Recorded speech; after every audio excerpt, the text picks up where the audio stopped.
Okay, 21 through 25. Number 21, if f of x is equal to e to the x times sine x, then the number of zeros of f on the closed interval, 0 to 2 pi, that means including those numbers, is. Well, let's think about that for a minute. We want to know when this is equal to 0. For what values in this closed interval is this going to be equal to 0? So I guess to really make that clear, I'm going to write down that equation.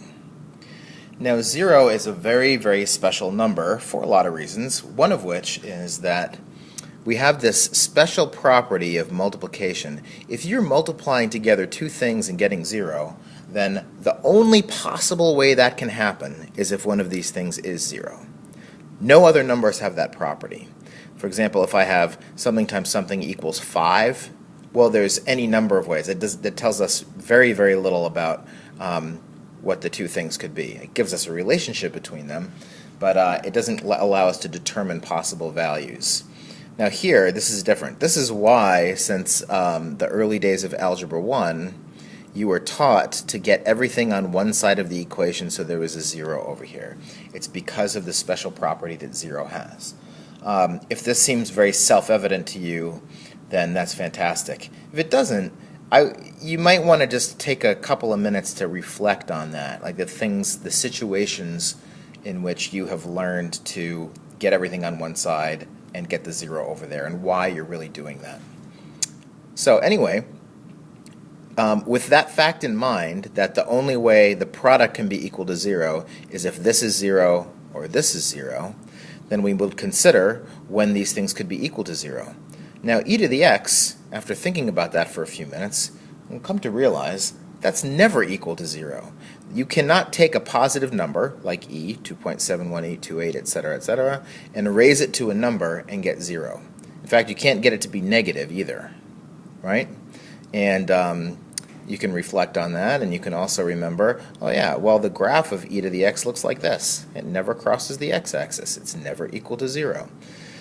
So the only way this is going to happen for us is when this is equal to 0. And on the interval from 0 to 2 pi, that happens 3 times. It happens at 0, pi, and 2 pi. That's when it's equal to 0. So we have 3.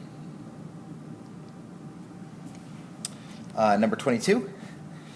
The graph of which of the following equations has y equals 1 as an asymptote? That is a horizontal asymptote. So in other words, it's kind of like a limit question in disguise. This is like asking, horizontal asymptotes are about what happens as x approaches infinity. Is it approaching something or not? How about this? Y equals natural log x. What does that look like? It looks like this, and although it grows more and more slowly as it goes up there, it does eventually cross over any line, and certainly it crosses over the line y equals 1, so that does not have y equals 1 as an asymptote. Y equals sine x.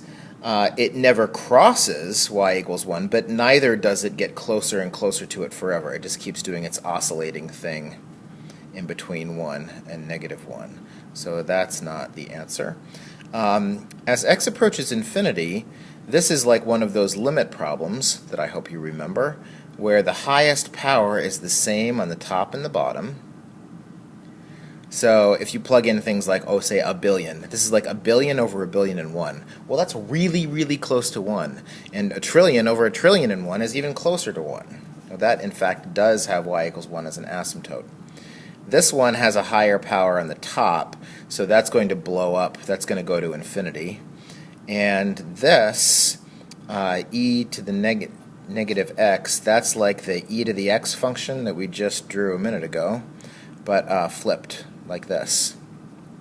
It does have an asymptote, but it gets closer and closer to y equals 0 here.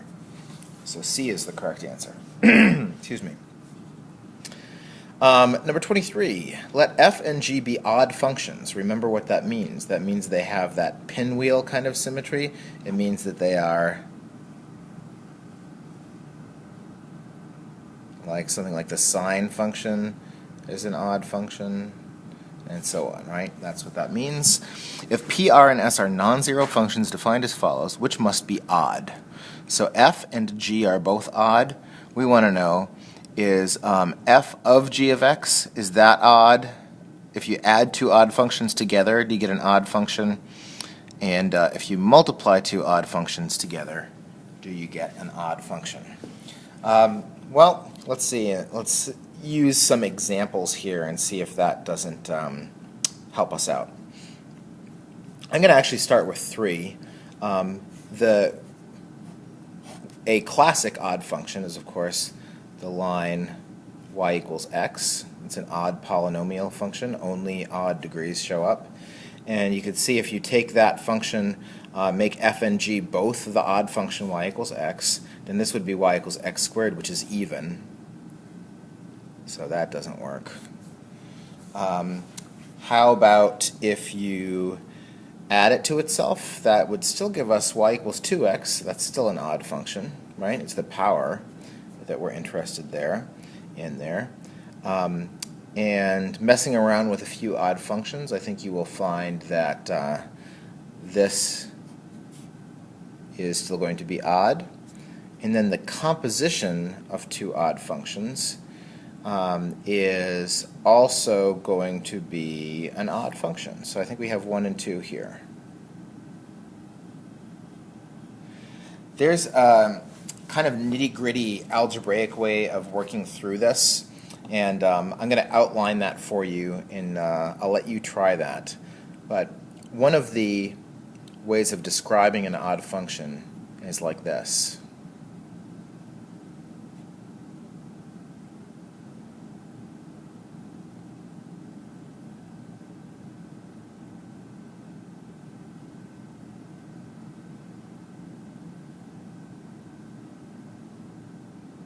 Like that.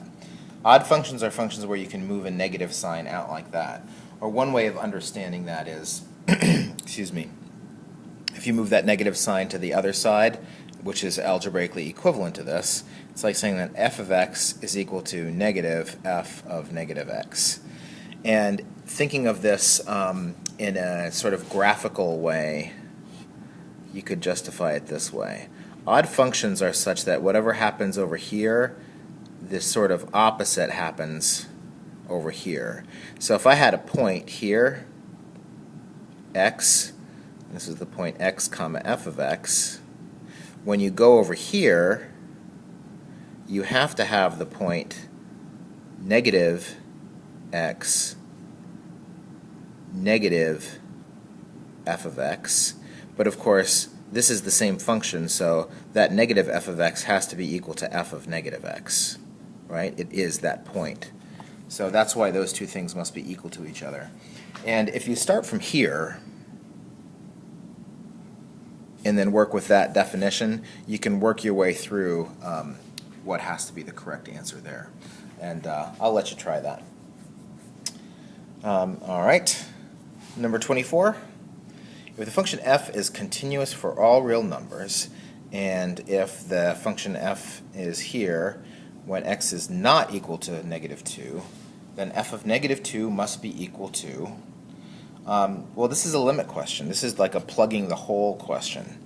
If we want it to be continuous for all real numbers, then when x is negative 2 and we get that problem there, it's got to be the same, it's got to be right in where that hole is, which is like finding the, it's like finding the limit as x approaches the trouble spot of this. What is that limit? That's what we need to make the function equal to plug the hole. And that is an easy limit to do. It's an easy factoring, canceling game, and then once we cancel those out, we plug the negative 2 in and we get negative 4.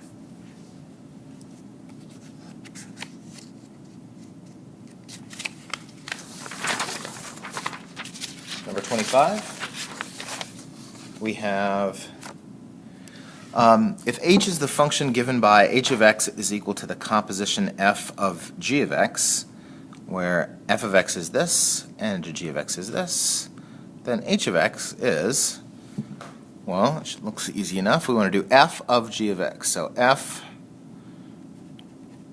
of g of x. That means everywhere where we see an x here, we plug in the g function, which is the absolute value. So that would be 3 times the absolute value of x squared minus 1.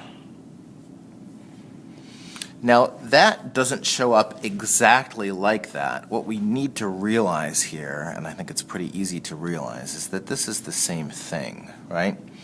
If you take the absolute value of something, that makes it positive, and then you square it. Well, if you took the negative version of it and squared it, you'd get the same thing. So, you know, you could try it with like 3 and negative 3. If you put a 3 in here or a negative 3 in here, these expressions are going to give you the same thing. Squaring something makes it positive, so it's kind of like, I guess it's a little bit redundant here to have an absolute value sign and be squaring something. It's like we're making it positive, and then squaring also ensures that it's positive. So those are equivalent. So E is the right answer.